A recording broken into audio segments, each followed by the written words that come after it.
उनकी जो गुर्बत है उसके ऊपर कर्टन पड़ गया है। क्यों कर्टन किस लिए पड़ा है? क्या सऊदी अरब के जो वो जब वो रेड कारपेट पे आ रहे थे मोदी से मिलने के लिए, कि मोदी उनको ये बता रहा है कि मैं दुनिया की सुपर पावर हूँ? ऐसा हरगिज नहीं है।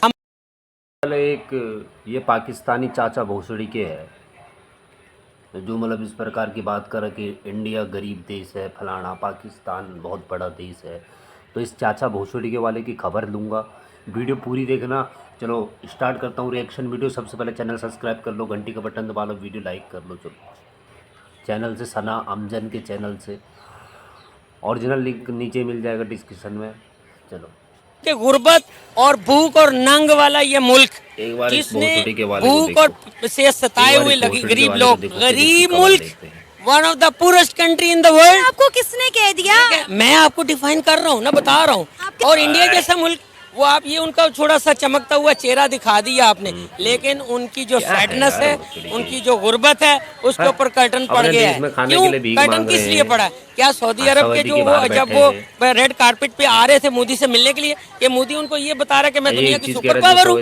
ऐसा हरगिज नहीं है। हमारे गरीब जब कोई यहाँ पॉलिटिकल स्टेक होल्डर आता है ना, तो सारे नारे लगाते हैं, कोई भी हो एनी पार्ट, वो सारे यहाँ पर इकट्ठे हो जाते हैं, सारे लोग उनको क्लैपिंग करते। वहाँ क्लैपिंग नहीं करते, वहाँ वो बेचारे गरीब लोग हैं।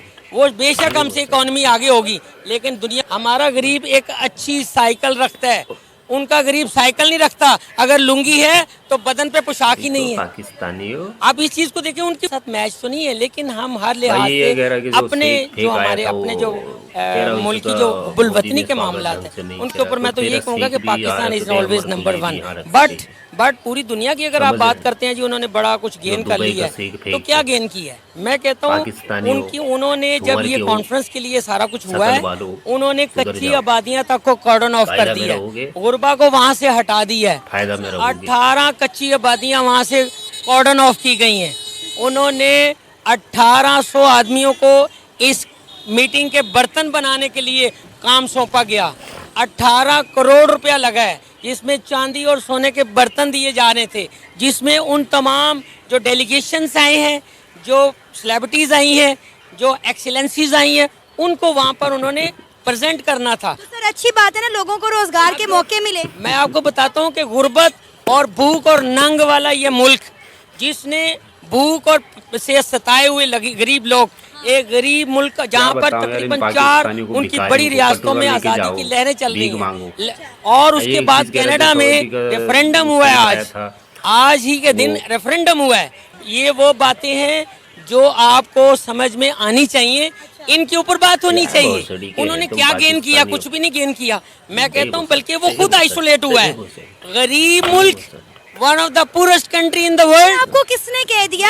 मैं आपको डिफाइन कर रहा हूँ ना, बता रहा हूँ। आपके पास कोई फैक्ट एंड फिगर्स हैं इस पर? बता रहा हूँ ना।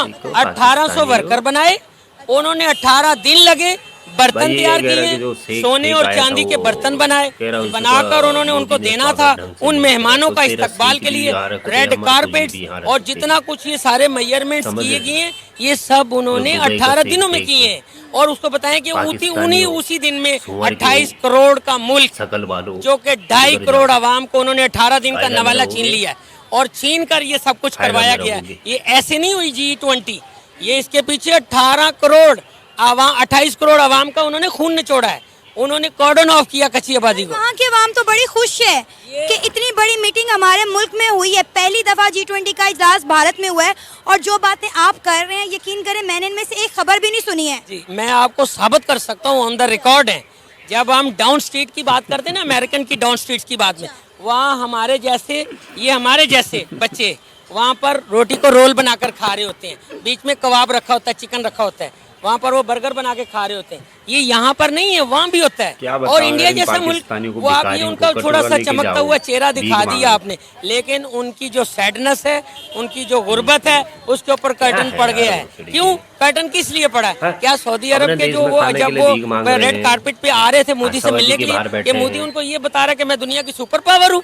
ऐसा हरगिज नहीं है। बल्कि उन तमाम बड़े प्रेसिडेंट जो सदूर आए हैं, उनकी बेइज्जती हुई है, इखलाकी तौर पर बेइज्जती। कैसे हो गई? इस तरह के उनको तकरीबन इतना चलना पड़ता है, और आगे मोदी साहब अकेले खड़े हैं, और पीछे उन्होंने अपना नेशनल जो एक स्लोगन बनाया हुआ है फ्लैग का, जो उनका वो जो नुलखे की चुकाट है उसका ऊपर बना के वहाँ पर वो मिल रहा है। ये बताइए, मेरी बात सुने, ये तो हर जगह होता है।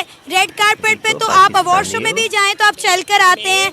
आगे इस्तकबाल के लिए दुनिया की 5वीं बड़ी इकोनॉमी इंडिया के प्राइम मिनिस्टर खड़े हुए हैं उनके इस्तकबाल के लिए, उनको ही और नहीं खड़ा, तो फिर बेइज्जती कैसे हो गई? उन लोगों की बेइज्जती हुई है।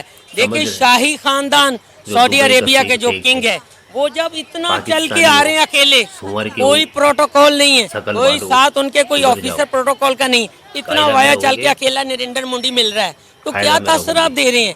आप फेस सेविंग कर रहे हैं या फेस सेविंग में झूठ बोल रहे हैं? ये झूठ बोला जा रहा है। हमारे गरीब जब कोई यहाँ पॉलिटिकल स्टेक होल्डर आता है ना तो सारे नारे लगाते हैं, कोई भी हो एनी पार्ट, वो सारे यहाँ पर इकट्ठे हो जाते हैं, सारे लोग उनको क्लैपिंग करते। वहाँ क्लैपिंग नहीं करते, वहाँ वो बेचारे गरीब लोग हैं, वो बेशक हमसे इकोनॉमी आगे होगी लेकिन दुनिया गरीब की बात कही कि इंडिया से हम ज़्यादा गरीब हैं, ऐसा नहीं है। हमारा गरीब एक अच्छी साइकिल रखता है, उनका गरीब साइकिल नहीं रखता। अगर लुंगी है तो बदन पे पोशाक ही नहीं है।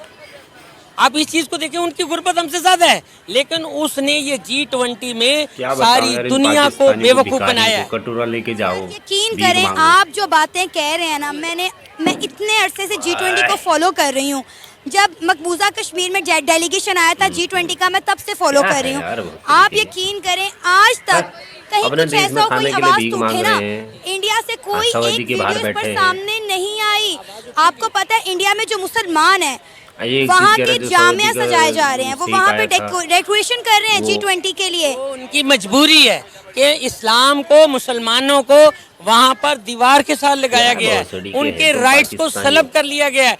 मुसलमान होना हिंदुस्तान में बहुत बड़ी गाली करार दे दी गई है। वहाँ उन लोगों के घरों को लूट लिया जाता है, उनकी दुकानों को लूट लिया जाता है, तालिब इल्मों को पढ़ने नहीं दिया जाता। वो स्कार्फ जो नहीं औरत लड़की पहनती उसको मारा जाता, उसको जबरदस्ती दाखिला नहीं दिया। ये इन्फॉर्मेशन कौन दे रहा है आपको? ये कौन इन्फॉर्मेशन दे रहा है? देश में यूपी के स्कूल में एक टीचर एक मुसलमान बच्चे को वहाँ खड़ा करके हिंदू बच्चों से कहती है इसके मुंह पे चपेड़ मारो। सर उस पे एक्शन हुआ, उस पे एक्शन हुआ, प्रिंसिपल के खिलाफ FIR दर्ज की गई सर। उसको आगे कंटिन्यू नहीं किया, उसके आगे वो जो लेजिस्लेशन चलनी चाहिए थी वो नहीं हुई, लिटिगेशन नहीं हुई, उसको कानूनी राइट नहीं मिले, ना उसको तहफ़्फ़ुज़ मिला। आप ये कैसे कह सकते हैं वहाँ का मुसलमान मजबूर है? नहीं मजबूर सर, गलत बात है ये, आप गलत बात कर रहे हैं। मेरी भी तो सुन ले ना, मेरी भी तो सुन ले। मैंने आपकी बहुत सारी बातें सुनी है, मुझे भी तो मौका देना। मेरी इंडिया में रहने वाले कई मुसलमानों से बातचीत होती है, मैं उनके प्रोग्राम्स करती हूँ, ऑनलाइन से डिस्कशन करती हूँ। आप यकीन करें वो पता क्या कहते हैं, जब आप लोगों की राय हम उनके सामने रखते हैं तो वो कहते हैं कि भाई आप अपने बारे में सोचो, हमारी फिक्र ना करो, आपसे अच्छी जिंदगी हम हिंदुस्तान में गुजारे हैं।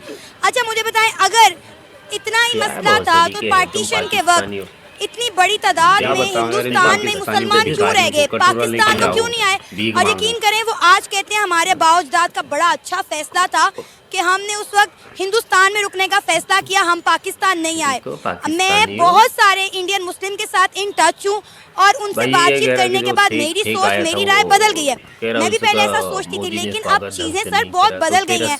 मुझे नहीं पता आप कौन सा न्यूज चैनल फॉलो करते हैं, आप कहाँ से आर्टिकल पढ़ते हैं, ये फैक्ट एंड फिगर आपके पास कहाँ से आ रहे हैं? यकीन करें मुझे जो आप बात कर रहे हैं ना, मैं एक बात की भी जो है ना तस्दीक नहीं कर पा रही। मैं आपको ये बताता हूँ, आप हिंदुस्तान की वकालत कर रहे हैं इस वक्त। मैं वकालत कर, आप वकालत कर रही हैं इस वक्त, आप वकालत कर रही हैं, आप हकायक से मसख कर रही हैं, आप उनके ऊपर पर्दा डाल रही हैं। मुसलमान वहाँ बहुत तकलीफ में है, वहाँ उनका लड़कियों के बारे में जो तशद्दुद आजकल मैं खबरें पढ़ता रहा हूँ। चलिए मेरा मोबाइल दिखाइएगा जी, मेरे एक मिनट आप रुके, हम इस चीज़ को यहीं पे क्लियर कर रहे हैं। इन्होंने कहा कि मैं इंडिया की वकालत कर रही हूँ, मैं झूठ बोल रही हूँ, मुझे क्या जरूरत है? आप कहते हैं मैं इंडियन लोगों से वहाँ मैं आपके साथ अटैच हैं, वो आपका ओपिनियन। ये देखें, ये अभी मैंने एक इंडियन मुस्लिम का कुछ देर पहले इंटरव्यू किया है, आप यकीन करें वहाँ के जामिया को सजाया गया है, वहाँ पे लोग। तो भाई ये बात है कि चाचा भोसड़ी के हमारी पाकिस्तानी, एक बात याद रखना, भारत गरीब नहीं है, गरीब भिखारी तुम है, जिनके वहाँ आटा 150 किलो चल रहा है, पेट्रोल 300 रुपये की वो लीटर चल रहा है, तो भोसड़ी को गरीब तुम है, भारत गरीब नहीं है। हम तो तुम्हें एक चीज़ कहना चाहते हैं, कि याद इस चीज़ का रखना कि जितनी तुम्हारी औकात है ना उससे ज़्यादा मत रहो। कटोरा लेके भीख मांगो भोसड़े के वालों, गंडू हो। और जो तेरा शेख है ना वो दुबई का, उसे भी अपने टोपा में रखे हम हिंदुस्तानी। हाँ, उसकी बेइज्जती करी। मोदी सुपर पावर नहीं है, इंडिया सुपर पावर है, समझ लेना। अरे याद इस चीज़ के रखना, चाचा भोसड़ी के सुधर जाए।